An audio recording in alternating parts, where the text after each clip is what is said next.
Shalom sidang jemaat yang dikasih Tuhan.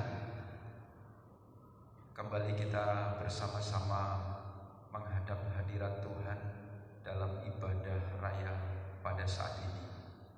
Kita percaya sampai saat ini berkat dan pertolongan Tuhan nyata dalam seluruh kehidupan kita semua. Dimanapun kita berada, yakin dan percaya Allah turut bekerja dan mendatangkan kuasa kemuliaan bagi kita semua. Oleh sebab itu, biarlah kita mengarahkan hati dan pikiran kita kepada Allah. Kuasa Allah akan nyata dalam seluruh kehidupan kita. Pimpinan Allah akan berkarya dalam hidup kita, dan kita akan menyembah dan memuliakan Dia. Mari kita memulai ibadah pada pagi hari ini. Biarlah kasih setia Allah menyertai kita. Ya Bapa, inilah hidup kami persembahkan kepadamu. Engkau sudah berbuat baik kepada kami. Engkau sudah menyatakan yang terindah di dalam seluruh kehidupan kami sampai saat ini. Saatnya kami bersama-sama, dimanapun kami berada, kami menyembah Engkau, kami memuliakan Engkau. Bahkan kami akan mendengarkan firman-Mu. Biarlah kuasa Allah, pimpinan Allah bekerja atas seluruh kehidupan kami, dan kami boleh mengalami lawatan Tuhan.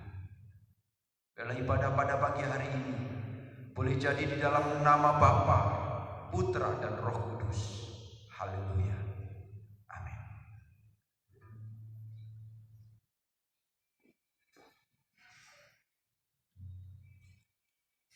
Kita akan membuka ibadah ini. Mari kita nyanyikan penyanyi Haleluya. Haleluya.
Kami datang ya Bapa untuk menyembah-Mu ya Bapa. Kami percaya bahwa kami tak perlu pamrih ya Bapa. Kami tak perlu khawatir ya Bapa.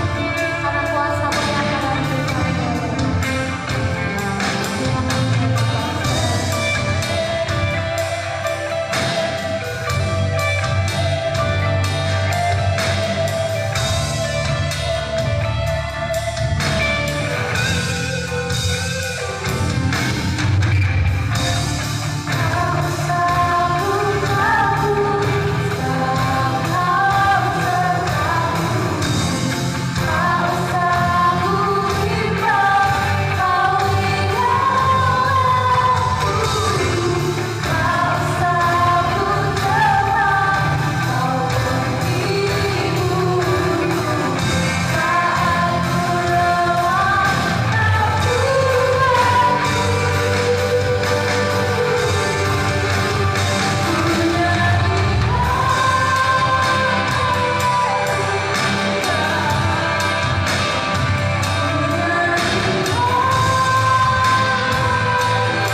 Kita sudah memasuki bulan yang kelima dan ini adalah minggu pertama di bulan Mei. Saya yakin bahwa mujizat Tuhan, pertolongan Tuhan pasti tiada henti-hentinya hadir dalam kehidupan Bapak, Ibu, Saudara dan termasuk saya. Kita akan pujikan pujian syukur dengan apa akan ku balas. Kau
Terima kasih ya Bapak.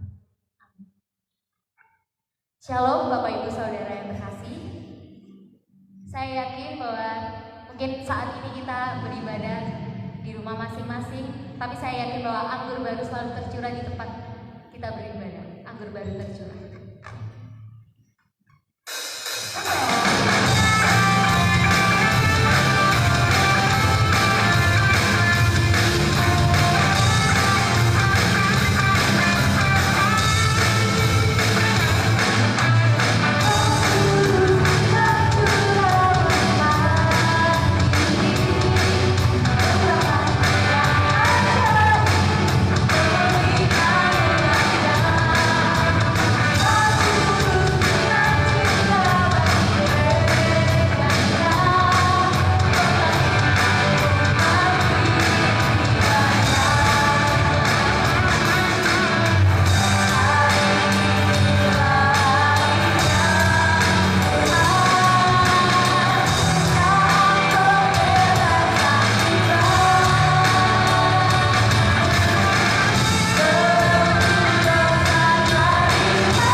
Kita akan melakukan pengakuan iman rasuli bersama orang-orang Kristen di segala zaman. Marilah kita menaikkan pengakuan iman rasuli dengan masing-masing berkata, Aku percaya kepada Allah, Bapa yang Maha Kuasa, Khalik langit dan bumi, dan kepada Yesus Kristus, Anaknya yang tunggal Tuhan kita, yang dikandung dari Roh Kudus, lahir dari anak darah Maria, yang menderita sengsara di bawah pemerintahan Pontius Pilatus, disalibkan, mati dan dikuburkan, turun ke dalam kerajaan maut.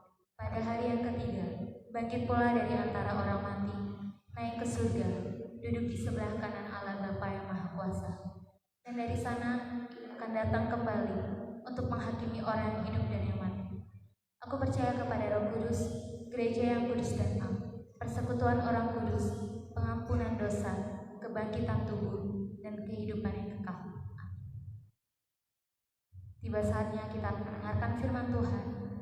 Kita akan pujikan dengan sayap.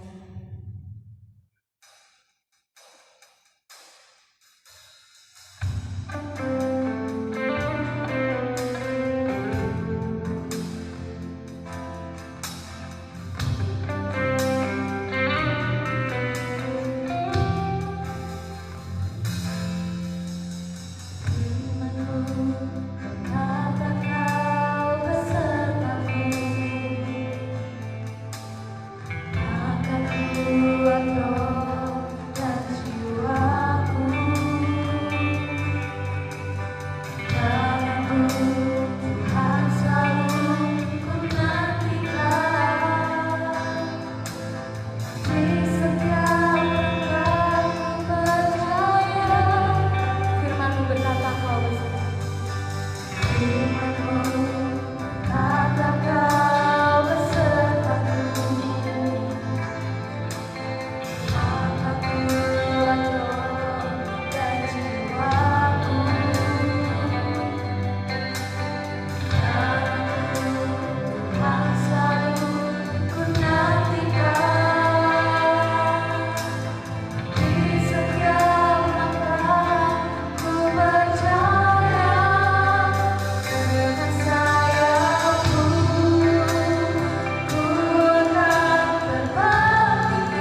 suara hati kami Tuhan, karena itulah yang menjadi kenyataan dalam hidup ini, bahwa pertolongan setiap orang percaya itu datangnya dari Engkau saja. Di tempat yang maha tinggi, yang meneguhkan, menguatkan, dan memampukan setiap orang percaya. Terima kasih Bapa. Biarlah kami semua sebagai umat-Mu terus memandang Engkau, berharap kepada Engkau, menyatakan diri kepada Engkau saja ya Tuhan. Penyembahan kami, pujian kami, hormat kami. Terima kasih Bapa.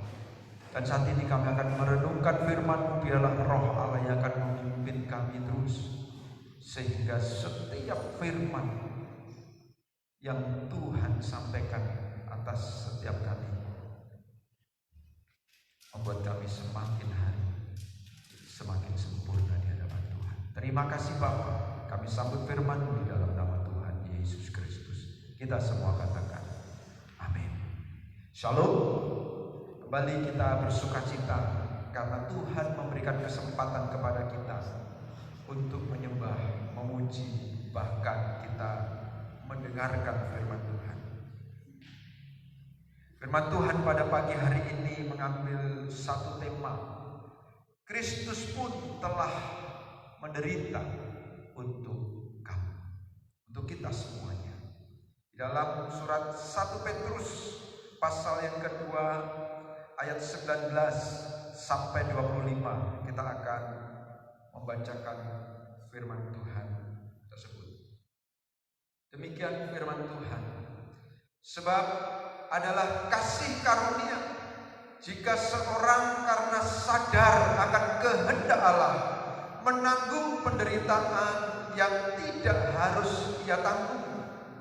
Sebab dapatkah disebut pujian jika kamu menderita pukulan karena kamu berbuat dosa? Tetapi jika kamu berbuat baik dan karena itu kamu harus menderita, maka itu adalah kasih karunia pada Allah. Sebab untuk itulah kamu dipanggil, karena Kristus pun telah menderita untuk kamu dan telah meninggalkan teladan bagimu supaya kamu mengikuti jejaknya. Ia tidak berbuat dosa dan tipu tidak ada dalam mulutnya. Ketika ia dicaci maki, ia tidak membalas dengan caci maki. Ketika ia menderita, ia tidak mengancam, tetapi ia menyerahkannya kepada Dia yang menghakimi dengan adil.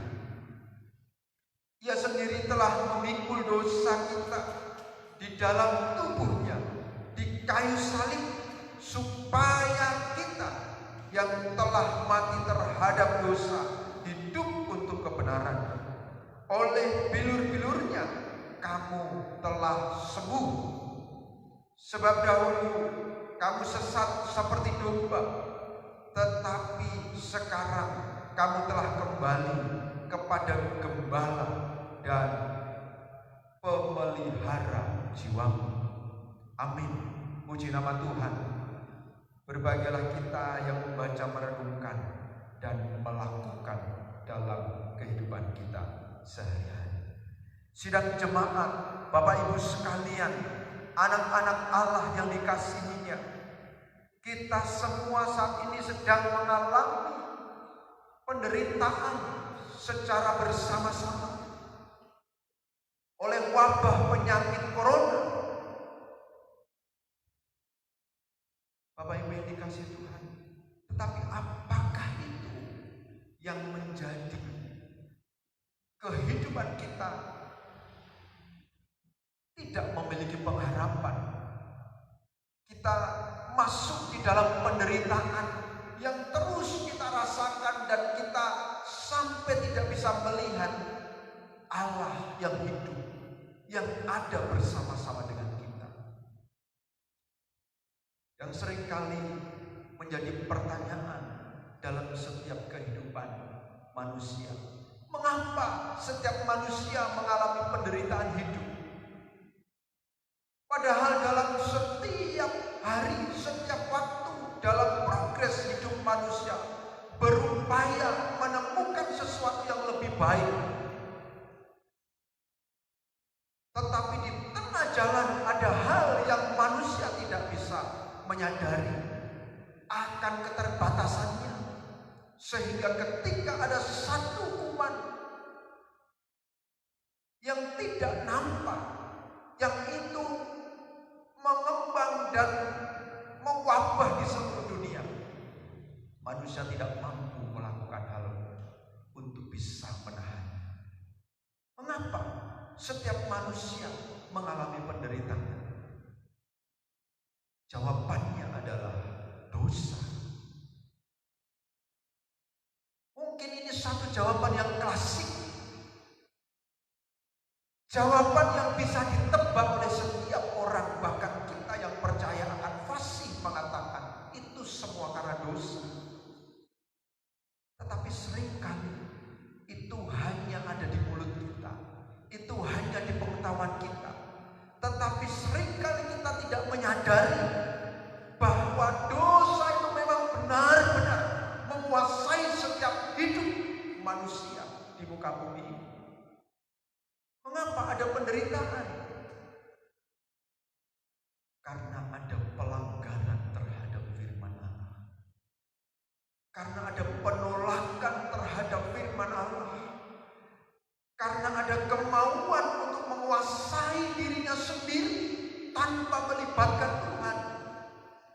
Itulah dosa. Itulah kekejian yang ada di depan Allah. Sehingga Allah yang pada awalnya membuat manusia ada di dalam kasih karunia Allah, dalam sukacita yang kekal, dosa itu merenggut hidup manusia dan mengalami penderitaan. Tetapi oleh kasih karunia itu kita bisa melihat bahwa tidak hanya manusia harus menyerah begitu saja dengan yang namanya dosa. Selanjutnya kita akan bisa memahami bahwa oleh karena pengorbanan Kristus, kalau kita melihat di ayat 24 di situ dikatakan, Ia sendiri telah memikul dosa kita di dalam tubuhnya di kayu salib, supaya kita yang telah mati terhadap dosa hidup oleh kebenaran. Oleh bilur-bilurnya kamu telah sembuh. Bapak Ibu yang dikasihi Tuhan, dosa memang membuat manusia tidak berdaya. Kemampuan manusia sehebatnya dia terbatas dan pada akhirnya harus menyerah kalah. Tetapi kasih karunia Allah, pengorbanan Yesus Kristus, Allah yang menjadi manusia di dalam tubuh Kristus di atas kayu salib, dosa itu diselesaikan oleh Allah. Dosa itu diputus oleh Allah dan manusia boleh mengalami kemenangan bersama-sama dengan Allah. Memiliki pengharapan yang baru, memiliki satu sukacita yang kekal yang dapat dia terima kembali, dapatkan kembali, yang awalnya sudah lenyap begitu saja karena dosa. Dan pertanyaan yang kedua yang juga sering ditanyakan, ini bukan pada orang pada umumnya, tapi kepada orang percaya. Mengapa kita yang percaya Yesus masih mengalami penderitaan? Mengapa kita yang percaya Yesus beban berat itu masih kita dapatkan?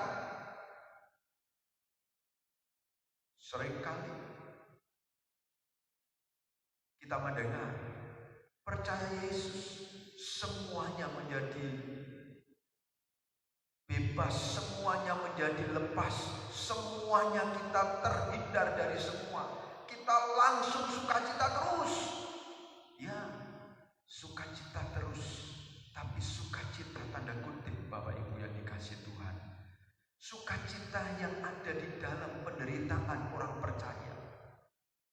Pertanyaan tadi memberikan satu pernyataan tentang penderitaan sebagai orang percaya. Penderitaan yang ini berbeda dengan penderitaan yang pertama tadi. Penderitaan sebagai orang yang berdosa. Karena dosa itulah benar-benar manusia menderita. Tetapi penderitaan bagi orang percaya ini berbeda. Kalau orang percaya menderita yang sama dengan pertanyaan yang pertama, penderitaan orang-orang yang belum percaya, itu tentunya karena kesalahannya sendiri. Penderitaan sebagai orang percaya itu, kalau kita baca di ayat yang 9 dikatakan, sebab adalah kasih karunia jika seorang karena sadar akan kehendak Allah menanggung penderitaan yang tidak harus ia tanggung. Sebagai orang percaya, kutuk dosa telah dihapuskan, telah ditebus oleh Yesus Kristus di dalam salib. Kematian Kristus. Tetapi dalam kehidupan sebagai orang percaya, penderitaan itu masih berjalan. Dan itu oleh karena kasih karunia Allah. Allah menanggung. Ayat 20 dikatakan, sebab dapatkah disebut pujian jika kamu menderita? Ayat yang ke-20.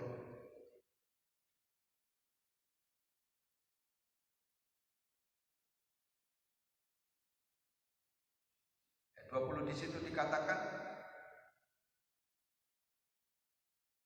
sebab dapatkah disebut pujian jika kamu menderita pukulan karena kamu berbuat dosa? Ini bagian yang pertama tadi. Bagian yang kedua, tetapi jika kamu berbuat baik dan karena itu kamu harus menderita, maka itu adalah kasih karunia pada Allah. Kasih karunia yang Tuhan berikan bukan hanya untuk bersuka cita, pesta pora, tidak. Tetapi di dalam penderitaan Tuhan memberikan kasih karunia, sehingga di dalam penderitaan itu kita dapat merasakan sukacita yang sejati. Sebab karena kasih karunia. Selanjutnya, maka itu adalah kasih karunia pada Allah. Penderitaan bagi orang percaya adalah kasih karunia. Ketika kita merasakan kasih karunia itu benar-benar dalam hidup orang percaya, maka hidup kita walaupun di tengah-tengah penderitaan, kita tetap bisa bersukacita. Penderitaan yang seperti apa? Penderitaan karena kita harus taat kepada Tuhan. Karena kita sudah dipisahkan dari kehidupan yang fana ini. Kehidupan dosa di dalam kehidupan orang percaya. Turut dengan warga kerajaan Allah. Dan itu yang membuat kita harus taat dalam setiap kehidupan kita. Walaupun kita mungkin bahkan kita memang tidak sama dengan dunia dalam berperilaku, bertingkah laku, dalam bersikap, bahkan dalam berpikir, bertutur kata. Tetapi kehidupan kita dipenuhi dengan kasih karunia pada Allah. Penyertaan Allah ada di dalam kehidupan kita. Selanjutnya,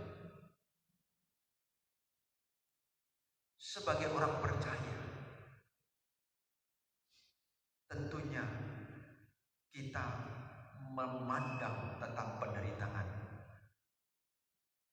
membuat kita semakin hari kita semakin kuat di dalamnya. Bagaikan burung Raja Wali yang semakin terbang tinggi, mengatasi kuatnya angin, mengatasi kuatnya badai, bahkan teriknya matahari, tingginya terbang, dia harus melawan itu semuanya. Tapi dia semakin stabil di hadapan Allah. Itu adalah kita sebagai orang-orang yang percaya. Sebagai orang yang percaya, ketika kita memandang penderitaan adalah yang pertama dari firman Tuhan yang kita renungkan tadi adalah penderitaan yang sesungguhnya telah ditanggung Kristus di atas kayu salib. Penderitaan bagi orang percaya itu telah ditanggung oleh Kristus di atas kayu salib, yaitu penderitaan akan hukuman dosa bagi setiap orang percaya ditanggungkan di atas kayu salib oleh Yesus Kristus. Kita mengalami kebebasan, kita mengalami sukacita kemerdekaan yang sejati. Yang kedua, cara pandang orang percaya untuk memahami tentang penderitaan. Yang kedua, supaya kita mengikuti teladan Kristus. Supaya kamu mengikuti teladannya, firman Tuhan itu katakan. Artinya, penderitaan itu kita selaraskan dengan Kristus yang sebenarnya dia tidak berdosa, yang sebenarnya dia tidak bersalah, yang sebenarnya dia benar adanya. Tetapi oleh karena cinta kasihnya terhadap manusia, dia rela tanggung beban itu, tanggung dosa itu, dia tebus oleh Yesus. Dan itu yang menjadi teladan bagi Kristus untuk kita semuanya. Bapak Ibu yang dikasihi Tuhan, hidup sebagai orang percaya memberikan satu semangat yang baru. Karena apa?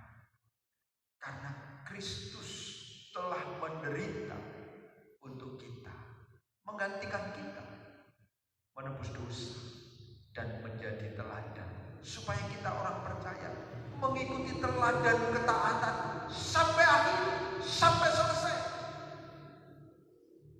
Dan pada akhirnya Yesus katakan, engkau hamba-Ku yang setia, engkau anak-Ku yang Kukasihi. Bapak Ibu yang dikasihi Tuhan, itulah kehendak Allah dalam kehidupan kita.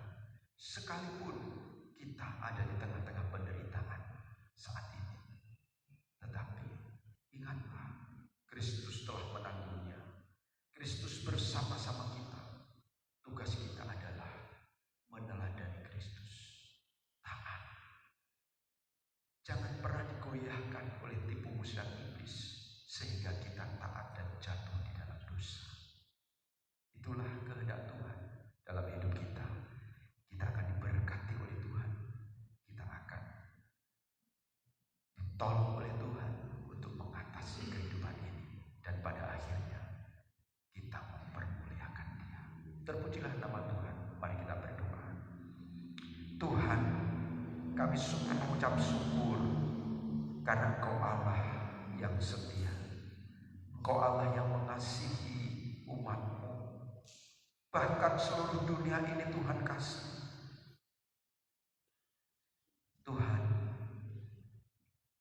kalau Engkau menghendaki kami diselamatkan, biarlah kami mendekatkan diri kepadamu seturut dengan kasih karunia yang Tuhan nyatakan dalam hidup kami.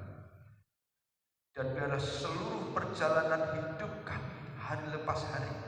Sekalipun di tengah-tengah penderitaan, sekalipun di tengah-tengah pencobaan ya Tuhan, kami tetap meneladani Engkau sebagai Tuhan dan Juru Selamat kami.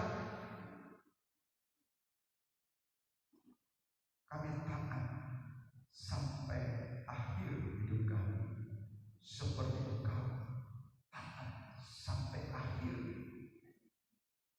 hidupmu di kayu salib. Dan pada akhirnya Tuhan menyatakan kemenangan di dalam kebangkitan. Itu pun yang Tuhan mau dalam seluruh kehidupan kami. Terima kasih Bapa. Saat kami berdoa, kiranya Tuhan melawan setiap kami yang saat ini merasakan penderitaan sebagai orang percaya. Biarlah kasih karunia Allah itu akan menguatkan seluruh hidup umat-Mu. Kasih karunia Allah itu akan membuat kami teguh berdiri dan setia kepada Engkau sampai pada akhirnya. Terima kasih ya Bapa. Lawan setiap jemaat, teguhkan, nyatakan kasih karunia, berkat melimpah. Bahkan setiap hal yang saat ini terjadi dalam kehidupan jemaat-Mu, Tuhan lawan dan Tuhan nyatakan kasih karunia, sehingga sidang jemaat umat Allah boleh mengalami sukacita yang sejati yang datangnya dari Engkau. Terima kasih ya Bapa. Terpujilah nama-Mu. Saya ucap syukur untuk firman Tuhan yang saat ini boleh kami renungkan bersama. Terpujilah Engkau ya Bapa, di dalam nama Tuhan Yesus kami ucap syukur dan berdoa. Haleluya.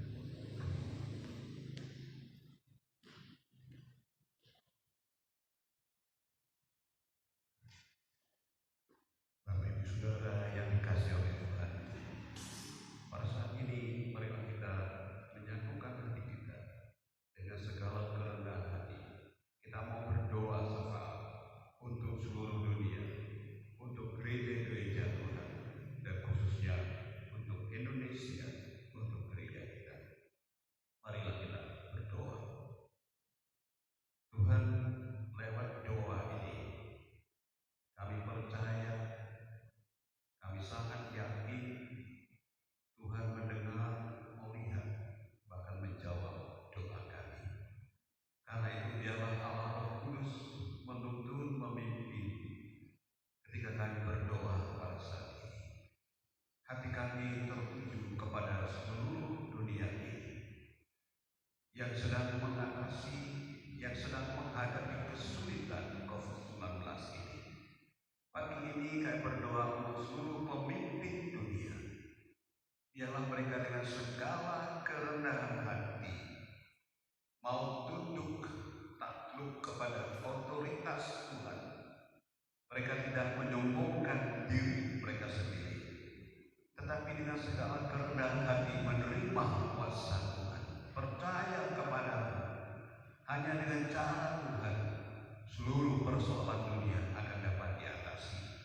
Karena itu kami berdoa, biarlah kiranya pemimpin dunia pada saat ini mereka merendahkan diri di hadapan Tuhan, mempercayakan seluruh persoalan ini ke dalam tangan Tuhan. Kami berdoa khususnya untuk negara kami, Republik Indonesia. Kami berdoa untuk presiden kami. Kami berdoa untuk usaha-usaha yang telah dilakukannya. Biarlah kiranya Tuhan juga memberkati dalam mengatasi kesulitan pandemi COVID-19 ini. Khususkan berdoa untuk Dr. Monica, Tricia Monica, yang melaksanakan terapi melalui plasma convalescent. Tuhan, biarlah kiranya keberhasilan boleh tercapai lebih besar lagi, sehingga banyak orang disembuhkan. Kami juga berdoa untuk pemimpin gereja Tuhan, khususnya berada di Indonesia ini dan di kota Malang ini. Mari satukan hati kami semua. Biarlah kami sungguh-sungguh bergandeng tangan, saling merendahkan diri, saling menghargai, saling menolong. Biarlah kiranya seluruh persoalan yang sedang dihadapi oleh gereja-gereja Tuhan dan anak-anak Tuhan sungguh dapat terselesaikan